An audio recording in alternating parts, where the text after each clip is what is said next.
ವೆನೆಜುವೆಲಾ ಆಯಿತು, ಈಗ ಇರಾನ್ ಸರದಿ. ಟ್ರಂಪ್ ಕೆಂಗಣ್ಣಿಗೆ ಬಿತ್ತು ಖಾಮೆನೈ ಸಾಮ್ರಾಜ್ಯ. ಭಾರತಕ್ಕೆ ಎದುರಾಗುತ್ತಾ 3 ಮಹಾಕಂಟಕ. ನಮಸ್ಕಾರ ಸ್ನೇಹಿತರೆ. ಅಮೆರಿಕದ ಆಪರೇಷನ್ ವೆನೆಜುವೆಲಾ ಸಕ್ಸಸ್ ಆಯಿತು. ಅಲ್ಲಿನ ಸರ್ವಾಧಿಕಾರಿಯನ್ನ ಹೊತ್ಕೊಂಡು ಹೋಗಿದ್ದಾಯ್ತು. ಮಡೂರನ್ನ ಜೈಲಲ್ಲಿ ಇಟ್ಕೊಂಡಿದ್ದಾರೆ ಅಮೆರಿಕನ್ಸ್ ಅಧ್ಯಕ್ಷನನ್ನ. ಆದರೆ ಅಮೆರಿಕದ ಹಸಿವು ನಿಂತಿಲ್ಲ. ಈಗ ಅಮೆರಿಕದ ಕಣ್ಣು ಬಿದ್ದಿರೋದು, ಬಹಳ ಮುಂಚಿನಿಂದಲೂ ಬಿದ್ದಿರೋ ಕಣ್ಣು ಇನ್ನಷ್ಟು ತೀಕ್ಷ್ಣ ಆಗ್ತಿರೋದು ಮಿಡಲ್ ಈಸ್ಟ್ನ ಪ್ರಬಲ ಶಕ್ತಿ ಇರಾನ್ ಮೇಲೆ. ವಾಷಿಂಗ್ಟನ್ ಪವರ್ ಕಾರಿಡಾರ್ಗಳಲ್ಲಿ ಈಗ ಕೇಳಿ ಬರ್ತಿರೋ ಒಂದೇ ಮಾತು, ರೆಜಿಮ್ ಚೇಂಜ್ ಇನ್ ಇರಾನ್. ಅಂದರೆ ಇರಾನ್ ಸರ್ಕಾರವನ್ನೇ ಬುಡಮೇಲು ಮಾಡೋದು. ಈಗ ಆಲ್ರೆಡಿ ಇರಾನ್ ಒಳಗಡೆ ಬೆಂಕಿ ಬಿದ್ದಿದೆ, ಜನ ರೊಚ್ಚಿಗೆದ್ದಿದ್ದಾರೆ.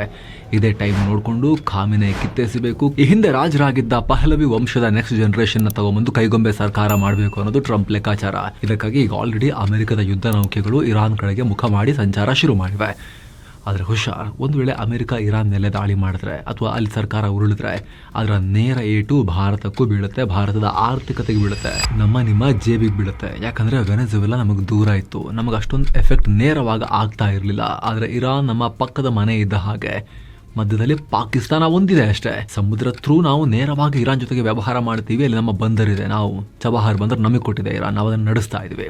ಅಲ್ಲಿಗೆ ಬೆಂಕಿ ಬಿದ್ದರೆ ನಮ್ಮ ಮನೆಗೂ ಹೊಗೆ ಏಳೋದು ಅಥವಾ ಶಾಖ ತಟ್ಟೋದು ಗ್ಯಾರಂಟಿ.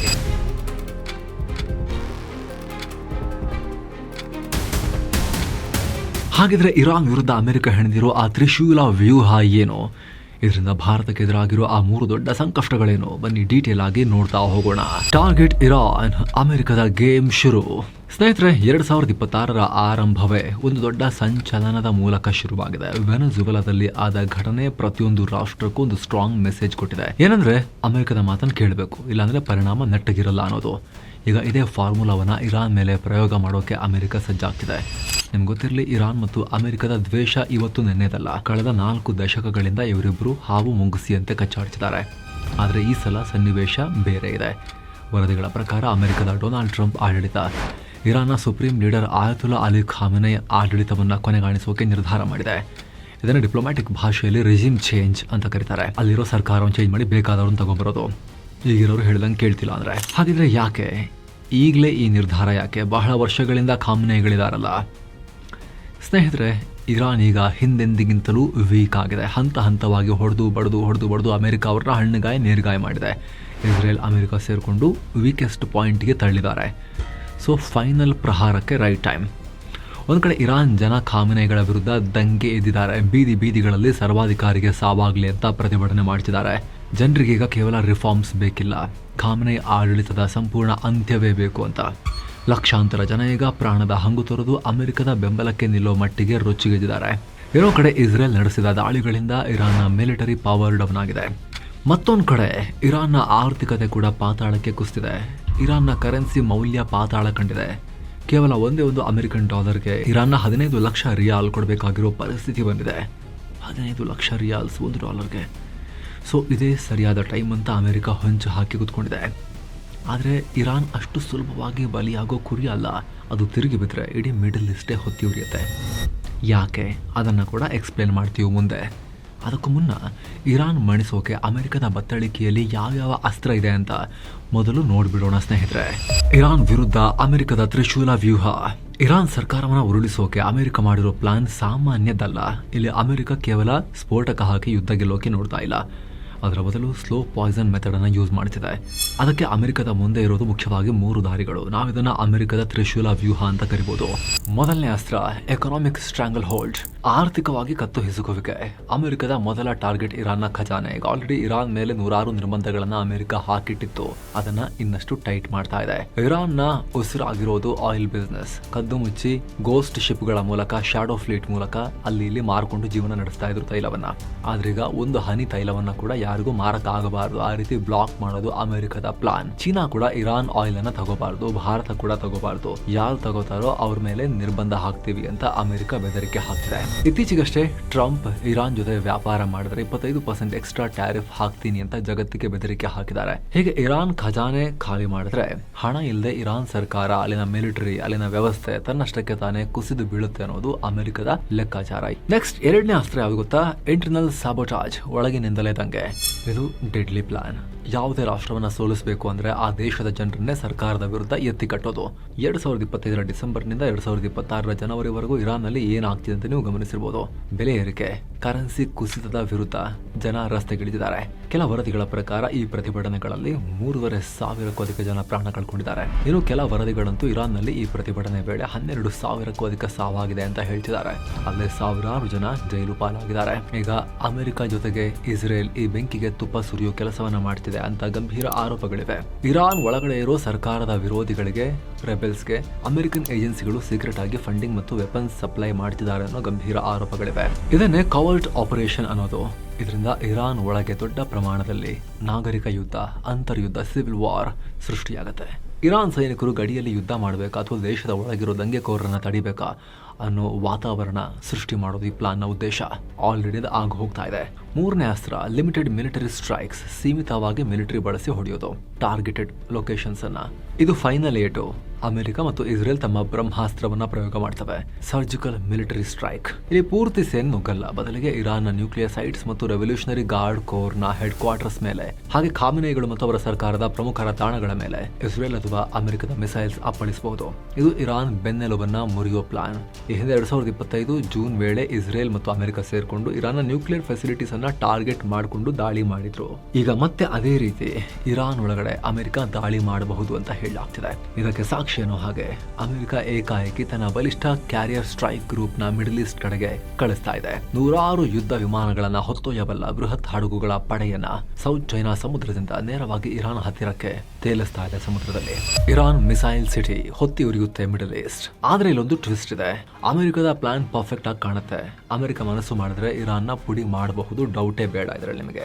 ಆದ್ರೆ ಇರಾನ್ ವೆನೆಜುವೆಲಾದಷ್ಟು ಸುಲಭವಾಗಿ ಬಲಿಯಾಗೋ ಕುರಿಯಂತೂ ಅಲ್ಲ. ಯಾಕಂದ್ರೆ 2026 ಇರಾನ್ ಬಳಿ ಇರುವುದು ಕೇವಲ ಸೇನೆ ಮಾತ್ರ ಅಲ್ಲ, ಅವ್ರ ಬಳಿ ಇರೋದು ಒಂದು ಡೂಮ್ಸ್ ಡೇ ಮಷಿನ್.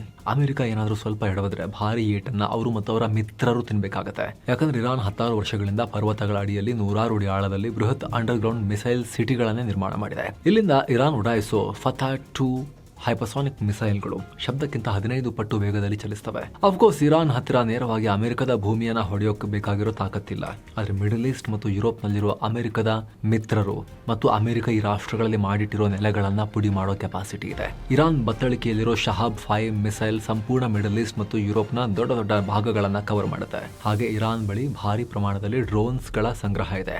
ಇಸ್ರೇಲ್ನ ಐರನ್ ಡೋಮ್ ಆಗ್ಲಿ, ಅಮೆರಿಕದ ಅಡ್ವಾನ್ಸ್ಡ್ ಡಿಫೆನ್ಸ್ ಸಿಸ್ಟಮ್ ಥಾಡ್ ಸಿಸ್ಟಮ್ ಆಗಲಿ, ಇರಾನ್ ಮಿಸೈಲ್ಸ್ ಮತ್ತು ಡ್ರೋನ್ ಮಳೆಯನ್ನ ತಡೆಯೋಕೆ ಸಾಕಷ್ಟು ಕಷ್ಟಪಡಬೇಕಾಗತ್ತೆ.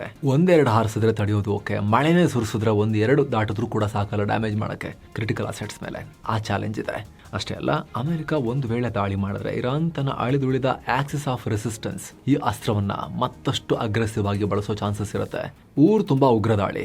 ಅಮೆರಿಕದಲ್ಲೇ ಟ್ರಂಪ್ ಕಿವಿ ಹರಿಯೋ ರೀತಿಯಲ್ಲಿ ಗುಂಡು ಹಾರಿಸಿ ಟ್ರಂಪ್ ಕಿವಿ ತೂತು ಮಾಡಿರೋ ಕುಖ್ಯಾತಿ ಆರೋಪ ಇವ್ರ ಮೇಲಿದೆ. ಬೈಡೆನ್ ಸರ್ಕಾರ ಕೂಡ ಹೇಳಿತ್ತು ಇರಾನ್ ಅವರೇ ಮಾಡಿಸಿದ್ದು ಟ್ರಂಪ್ ಕಿವಿ ಹರಿಯೋ ರೀತಿಯಲ್ಲಿ ಗುಂಡು ಹಾರಿಸಿದ್ದು ಅಂತ. ಅದು ಕಿವಿ ಹರಿಯೋ ಉದ್ದೇಶ ಆಗಿರಲಿಲ್ಲ, ಟ್ರಂಪ್ ರನ್ನ ಹತ್ಯೆ ಮಾಡೋ ಉದ್ದೇಶ ಅಲ್ಲಿತ್ತು. ಜಸ್ಟ್ ಬಚಾವಾಗಿದ್ರು ಟ್ರಂಪ್. ಸೊ ಇರಾನ್ ಕೈಲಿ ಆ ತಾಕತ್ತಿದೆ. ಜಗತ್ತಿನ ಎಲ್ಲಿ ಬೇಕಾದ್ರೂ ಉಗ್ರ ದಾಳಿಗಳನ್ನ ಮಾಡಿಸುವ ತಾಕತ್ತಿದೆ ಅವರಿಗೆ. ಅಷ್ಟು ಮಾತ್ರ ಅಲ್ಲ, ಮಿಡಲ್ ಈಸ್ಟ್ ನಲ್ಲಂತೂ ಉಗ್ರರ ದೊಡ್ಡ ದೊಡ್ಡ ಸೇನೆ ಕಟ್ಕೊಂಡಿದೆ. ಲೆಬನಾನ್, ಯೆಮನ್, ಇರಾಕ್ ನಲ್ಲಿ ಇರಾನ್ ಬೆಂಬಲಿತ ಉಗ್ರರು ಬಂಡುಕೋರಿದ್ದಾರೆ. ಹುತಿಗಳು, ಹಿಜ್ಬುಲ್ಲಾಗಳು, ಹಮಾಸ್ಗಳು ಪಟ್ಟಿ ಉದ್ದಕ್ಕಿದೆ. ಇಡೀ ಮಿಡಲ್ ಈಸ್ಟ್ ಅನ್ನೇ ಹೊತ್ತಿ ಉರಿಯೋ ಹಾಗೆ ಮಾಡೋ ತಾಕತ್ತು ಇವರಿಗಿದೆ. ಎಲ್ಲಕ್ಕಿಂತ ಮುಖ್ಯವಾಗಿ ಇರಾನ್ ತನ್ನ ರಕ್ಷಣೆಗೆ ಬಳಸುವ ಅಂತಿಮ ಅಸ್ತ್ರವೇ ಹಾರ್ಮುಜ್ ಜಲಸಂಧಿ. ನಮ್ಮ ಪ್ರಾಣಕ್ಕೆ ಕುತ್ತು ಬಂದ್ರೆ ನಾವು ಜಗತ್ತಿನ ಕುತ್ತಿಗೆ ಹಿಸುಕ್ತೀವಿ ಅನ್ನೋದು ಇರಾನ್ನ ವಾದ. ಜಗತ್ತಿನ 20% ಆಯಿಲ್ ಸಪ್ಲೈ ಆಗೋದು ಇದೆ ಹಾರ್ಮುಜ್ ಜಲಸಂಧಿ ಮೂಲಕ. ಯುದ್ಧ ಶುರುವಾದ್ರೆ ಇರಾನ್ ಮೊದಲು ಈ ಆಯಿಲ್ ರೂಟ್ ಅನ್ನ ಬಂದ್ ಮಾಡುತ್ತೆ. ಯಾವಾಗ ಇರಾನ್ ಈ ನಿರ್ಧಾರ ಮಾಡುತ್ತೋ ಅಲ್ಲಿಂದಲೇ ಭಾರತದ ನಿಜವಾದ ಸಂಕಷ್ಟ ಶುರುವಾಗುತ್ತೆ. ಅದು ಹೇಗೆ ಬನ್ನಿ ನೋಡ್ತಾ ಹೋಗೋಣ. ಭಾರತಕ್ಕೆ ಎದುರಾಯಿತು 3 ಮಹಾಕಂಟಕ. ಸ್ನೇಹಿತರೆ, ಮೊದಲನೇದಾಗಿ ಚಾಬಹಾರ್ ಬಂದರಿನ ಭವಿಷ್ಯ. ಭಾರತಕ್ಕೆ ಪಾಕಿಸ್ತಾನದ ಕಾಟ ತಪ್ಪಿಸೋಕಿರೋ ಅಥವಾ ಪಾಕಿಸ್ತಾನಕ್ಕೆ ಚೆಕ್ ಮೇಟ್ ಮಾಡೋಕಿರೋ ಅಥವಾ ಪಾಕಿಸ್ತಾನವನ್ನ ಸುತ್ತುವರಿಯೋಕಿರೋ ದೊಡ್ಡ ದಾರಿ ಅಂದ್ರೆ ಅದು ಇರಾನ್. ಅಲ್ಲಿರೋ ಚಾಬಹಾರ್ ಬಂದರು ನಾವು ನಿರ್ಮಾಣ ಮಾಡ್ತಿರೋದು. ಪಾಕಿಸ್ತಾನವನ್ನ ಬೈಪಾಸ್ ಮಾಡಿ ಅಫ್ಘಾನಿಸ್ತಾನ್ ಮತ್ತು ಮಧ್ಯ ಏಷ್ಯಾ ತಲುಪೋಕೆ ನಾವು ಇರಾನ್ನಲ್ಲಿ ಕಟ್ಟಿರೋ ಬಂದರು ಚಾಬಹಾರ್. ಇದಕ್ಕಾಗಿ ಭಾರತ ಸಾವಿರಾರು ಕೋಟಿ ರೂಪಾಯಿ ದುಡ್ಡನ್ನು ಸುರಿದಿದೆ. ಇದು ಕೇವಲ ಬಿಸ್ನೆಸ್ ಅಷ್ಟೇ ಅಲ್ಲ, ಭಾರತದ ಸ್ಟ್ರಾಟಜಿಕ್ ಭದ್ರತೆಗೆ ಬಹಳ ಮುಖ್ಯ. ಚೀನಾ ಪಾಕಿಸ್ತಾನದಲ್ಲಿ ಗ್ವಾದರ್ ಪೋರ್ಟ್ ಕಟ್ಟಿದ್ರೆ ಅದಕ್ಕೆ ಚೆಕ್ ಮೇಟ್ ಕೊಡೋಕೆ ನಾವು ಚಾಬಹಾರ್ ಕಟ್ಟಿದ್ವಿ. ಆದ್ರೆ ಈಗ ಅಮೆರಿಕ ಇರಾನ್ ಮೇಲೆ ಕಠಿಣ ಕ್ರಮ ತಗೊಂಡ್ರೆ ಈ ಪ್ರಾಜೆಕ್ಟ್ ಅರ್ಧಕ್ಕೆ ನಿಂತು ಹೋಗ್ಬೋದು. ಅಫ್ಕೋರ್ಸ್ ಮೊನ್ನೆ ಅಷ್ಟೇ ಅಮೆರಿಕ ಚಬಹಾರ್ಗೆ ಅಂತಾನೆ 6 ತಿಂಗಳ ಸ್ಯಾಂಕ್ಷನ್ ವಿನಾಯಿತಿ ವೇವರ್ ಕೊಟ್ಟಿತ್ತು ನಿಜ. ಆದರೆ ಸ್ನೇಹಿತರೆ ಪೂರ್ತಿ ಇರಾನ್ ಅಮೆರಿಕದ ಕಂಟ್ರೋಲಿಗೆ ಹೋಯಿತು. ಅಮೆರಿಕ ಬೇಕಾಗಿರೋ ಹಾಗೆ ಹೇಳ್ದಂಗೆ ಕೇಳೋಂಥ ಗೌರ್ಮೆಂಟ್ ಬಂತು ಅಂತ ಹೇಳಿದ್ರೆ ಆ ಚಬಹಾರ್ ಪೋರ್ಟ್ ನಮ್ದು ಕಂಟಿನ್ಯೂ ಆಗಿ ಇದ್ರೂ ಕೂಡ, ನಮ್ಮ ನಿಯಂತ್ರಣದಲ್ಲೇ ಇದ್ರೂ ಕೂಡ, ನಾವೇ ಆಪರೇಟ್ ಮಾಡ್ತಿದ್ರು ಕೂಡ ಅಮೆರಿಕದ ಹದ್ದಿನ ಕಣ್ಣು ಚಬಹಾರ್ ಮೇಲೆ ಬೀಳುತ್ತೆ. ಸೊ ನೆಕ್ಸ್ಟ್ ನಾವು ಈ ಪೋರ್ಟನ್ನು ಬಳಸಿ ಪಾಕಿಸ್ತಾನದ ವಿರುದ್ಧ ಏನೇ ಸ್ಟ್ರಾಟಜಿ ಮಾಡಿದ್ರು ಕೂಡ, ಅಫ್ಘಾನಿಸ್ತಾನದೊಂದಿಗೆ ಏನೇ ಸಹಕಾರ, ತಾಲಿಬಾನಿಗಳೊಂದಿಗೆ ಶೇಕ್ ಹ್ಯಾಂಡ್ ಮಾಡಿದ್ರು ಕೂಡ ಅದೆಲ್ಲವೂ ಅಂಡರ್ US ವಾಚ್, ಅಂದರೆ ಅಮೆರಿಕದ ಕಣ್ಗಾವಲಿಗೆ ಬರುತ್ತೆ. ಸ್ವಲ್ಪ ಹೆಚ್ಚು ಕಮ್ಮಿ ಆದರೂ ಕೂಡ ವಿನಾಯಿತಿ ಕ್ಯಾನ್ಸಲ್ ಆಗೋ ಭಯ ಇದ್ದೇ ಇರುತ್ತೆ. ಒಂದು ವೇಳೆ ಇರಾನ್ನಲ್ಲಿ ಸರ್ಕಾರವೇ ಬಿದ್ದು ಹೋದರೆ ಅಥವಾ ಪೂರ್ಣ ಪ್ರಮಾಣದ ಯುದ್ಧ ಶುರುವಾದರೆ ನಮ್ಮ ಸಾವಿರಾರು ಕೋಟಿ ಹೂಡಿಕೆ ಮಣ್ಣು ಪಾಲಾಗೋ ಭಯನೂ ಕಾಡುತ್ತೆ. ಎರಡನೇದಾಗಿ ಪೆಟ್ರೋಲ್ ಬೆಲೆಗೆ ಬೆಂಕಿ, oil price shock and inflation. ಇದು ಪ್ರತಿಯೊಬ್ಬ ಸಾಮಾನ್ಯ ಪ್ರಜೆಗೂ ತಟ್ಟುವ ಸಮಸ್ಯೆ. ಗಮನ ಕೊಟ್ಟು ಕೇಳಿ ಸ್ನೇಹಿತರೆ, ಪ್ರಪಂಚದ ಸುಮಾರು 20% ಆಯಿಲ್ ಸಪ್ಲೈ ಆಗೋದು ಹಾರ್ಮುಜ್ ಜಲಸಂಧಿಯ ಮೂಲಕ. ನೀವು ಇಲ್ಲಿ ಮ್ಯಾಪ್ನಲ್ಲಿ ನೋಡ್ತಾ ಇದ್ದೀರಾ, ಇದು ಇರಾನ್ನ ಕಂಟ್ರೋಲ್ನಲ್ಲಿದೆ. ಯುದ್ಧ ಶುರುವಾದರೆ ಇರಾನ್ ಮೊದಲು ಮಾಡೋ ಕೆಲಸ ಅಂದರೆ ಜಲಸಂಧಿಯನ್ನು ಬ್ಲಾಕ್ ಮಾಡೋದು. ಏನಾಗುತ್ತೆ ಅವಾಗ? ಅಂತಾರಾಷ್ಟ್ರೀಯ ಮಾರುಕಟ್ಟೆಯಲ್ಲಿ ಕಚ್ಚಾ ತೈಲದ ಬೆಲೆ ರಾಕೆಟ್ ಥರ ಮೇಲಕ್ಕೆ ಹೋಗುತ್ತೆ. ಭಾರತ ತನ್ನ ಅಗತ್ಯದ 85%ಗಿಂತ ಹೆಚ್ಚಿನ ಆಯಿಲನ್ನು ವಿದೇಶಗಳಿಂದ ತರಿಸ್ಕೊಳ್ಳುತ್ತೆ. ಹೀಗಿರಬೇಕಾದ್ರೆ ಆಯಿಲ್ ಬೆಲೆ ಹೆಚ್ಚಾದರೆ ಭಾರತದಲ್ಲಿ ಪೆಟ್ರೋಲ್ ಡೀಸೆಲ್ ಬೆಲೆ ಊಹಿಸೋಕ್ಕೂ ಸಾಧ್ಯವಾಗದ ಮಟ್ಟಿಗೆ ಏರಿಕೆಯಾಗುತ್ತೆ. ನೆನಪಿರಲಿ ಸ್ನೇಹಿತರೆ, ಪೆಟ್ರೋಲ್ ಬೆಲೆ ಏರಿದ್ರೆ ಕೇವಲ ವಾಹನ ಸವಾರರಿಗೆ ಕಷ್ಟ ಆಗಲ್ಲ, ಸಾರಿಗೆ ವೆಚ್ಚ ಹೆಚ್ಚಾಗಿ ತರಕಾರಿ, ಹಾಲು, ದಿನಸಿ ಎಲ್ಲದರ ಬೆಲೆ ಆಟೋಮ್ಯಾಟಿಕಲಿ ಜಾಸ್ತಿ ಆಗುತ್ತೆ. ಇದನ್ನೇ ಇನ್ಫ್ಲೇಷನ್ ಅಥವಾ ಹಣದುಬ್ಬರ ಅಂತ ಕರಿತೀವಿ. ಭಾರತದ ಆರ್ಥಿಕತೆಯನ್ನು ಇದು ಬುಡಮೇಲು ಮಾಡಬಹುದು. ಮೂರನೇದು ಡಿಪ್ಲೊಮಸಿ ಪರೀಕ್ಷೆ ಮತ್ತು ಭಾರತೀಯರ ಸೇಫ್ಟಿ. ಸ್ನೇಹಿತರೆ, ಭಾರತಕ್ಕೆ ಅಮೆರಿಕನೂ ಬೇಕು, ಇರಾನ್ನೂ ಬಿಟ್ಕೊಡಂಗಿಲ್ಲ. ಅಮೆರಿಕ ನಮ್ಮ ಸ್ಟ್ರಾಟಜಿಕ್ ಪಾರ್ಟ್ನರ್. ಟೆಕ್ನಾಲಜಿ ಮತ್ತು ಬಿಸ್ನೆಸ್ಗೆ ಅಮೆರಿಕ ನಮಗೆ ಬೇಕೇ ಬೇಕು. ಗ್ಲೋಬಲ್ ಲೆವೆಲ್ನಲ್ಲಿ ಅಮೆರಿಕದ ಫ್ರೆಂಡ್ಶಿಪ್ ನಮಗೆ ಇಂಪಾರ್ಟೆಂಟ್. ಮತ್ತೊಂದು ಕಡೆ ಇರಾನ್ ನಮ್ಮ ಹಳೆಯ ಗೆಳೆಯ. ಎನರ್ಜಿ ಸೆಕ್ಯೂರಿಟಿ ಮತ್ತು ಕನೆಕ್ಟಿವಿಟಿಗೆ ಇರಾನ್ ಬೇಕು. ಈಗ ಅಮೆರಿಕದ ನಿಲುವು ಹೇಗಿದೆ ಅಂದರೆ, ನೀವು ನಮ್ಮ ಜೊತೆಗಿರ್ತೀರಾ ಅಥವಾ ಅವ್ರ ಜೊತೆಗಿರ್ತೀರಾ ಡಿಸೈಡ್ ಮಾಡಿ ಅನ್ನೋ ಹಾಗಾಗಿದೆ. ಭಾರತದ ಮೇಲೆ ಸೆಕೆಂಡರಿ ಸ್ಯಾಂಕ್ಷನ್ಸ್ ಹೇರೋ ಬೆದರಿಕೆ ಕೂಡ ಇದೆ. ಇರಾನ್ ಜೊತೆ ನಾವು ಏನೇ ಬಿಸ್ನೆಸ್ ಮಾಡಿದ್ರು ನಮ್ಮ ಮೇಲೆ ಎಕ್ಸ್ಟ್ರಾ ನಿರ್ಬಂಧ ಹಾಕ್ತೀವಿ ಅಂತ ಅಮೆರಿಕ ಹೇಳ್ಬೋದು. ಆಲ್ರೆಡಿ ರಷ್ಯನ್ ಆಯಿಲ್ಗೆ 25% ಟ್ಯಾರಿಫ್ ಇದೆ. ಈಗ ಇನ್ನೊಂದು 25% ಇರಾನ್ ಮೇಲಿನ ಬಿಸ್ನೆಸ್ಗೆ ಅಂತ ಹೇಳಿ ಭಾರತದ ಮೇಲೆ ಅಪಾಯ ಯಾವಾಗ ಬೇಕಾದರೂ ಬರ್ಬೋದು. ಭಾರತ ಸರ್ಕಾರಕ್ಕೆ ಇದೊಂದು ದೊಡ್ಡ ಅಗ್ನಿ ಪರೀಕ್ಷೆ.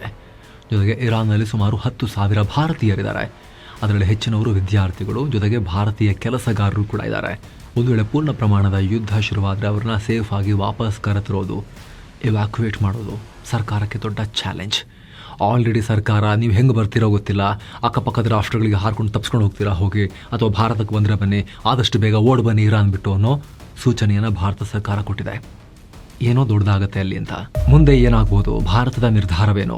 ಭಾರತ ಇಲ್ಲಿವರೆಗೂ ಸ್ಟ್ರಾಟಜಿಕ್ ಅಟಾನಮಿ ಅಂದರೆ ಸ್ವತಂತ್ರ ವಿದೇಶಾಂಗ ನೀತಿಯನ್ನು ಪಾಲಿಸ್ಕೊಂಡ್ ಬಂದಿದೆ. ಸ್ವಲ್ಪ ಲಾಸ್ ಆದ್ರೂ ಪರವಾಗಿಲ್ಲ, ಯಾರ ಒತ್ತಡಕ್ಕೂ ಈಸಿಯಾಗಿ ನಾವು ಬಗ್ಗಲ್ಲ, ಯಾರ ಗುಂಪಿಗೂ ಫುಲ್ ಹೋಗಿ ಸೇರ್ಕೊಂಡ್ಬಿಡಲ್ಲ ಅಂತ. ರಷ್ಯಾ ವಿಚಾರದಲ್ಲಿ ನಾವು ಇದನ್ನೇ ಮಾಡಿದ್ವಿ. ಪೂರ್ತಿ ರಷ್ಯಾ ಪರ ಹೋಗಿ ನಿಂತ್ಕೊಂಡು ಕಿಮ್ ಜಾಂಗ್ ಉನ್ ಕಂಟ್ರಿ ಥರ ಬಿಹೇವ್ ಮಾಡೋಕೆ ಅಷ್ಟು ಚಿಕ್ಕ ಮೆಣಸಿನಕಾಯಿ ರಾಷ್ಟ್ರ ನಾವಲ್ಲ. ವಿ ಬಿಗ್ ಸಾವರಿನ್ ಕಂಟ್ರಿ, ಜಗತ್ತಿನ ನಂಬರ್ 1 ಪಾಪ್ಯುಲೇಷನ್ ಇರೋ democratic country.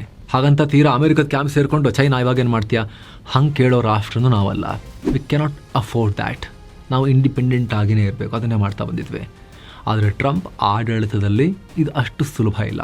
ಟ್ರಂಪ್ರ policy America first, ಅಲ್ಲಿ ಫ್ರೆಂಡ್ಶಿಪ್ಗಿಂತ ಬಿಸ್ನೆಸ್ ಮುಖ್ಯ. ಒಟ್ಟಿನಲ್ಲಿ 2026 ವರ್ಷ ಭಾರತದ ಪಾಲಿಗೆ ಅಗ್ನಿ ಪರೀಕ್ಷೆಯ ವರ್ಷ.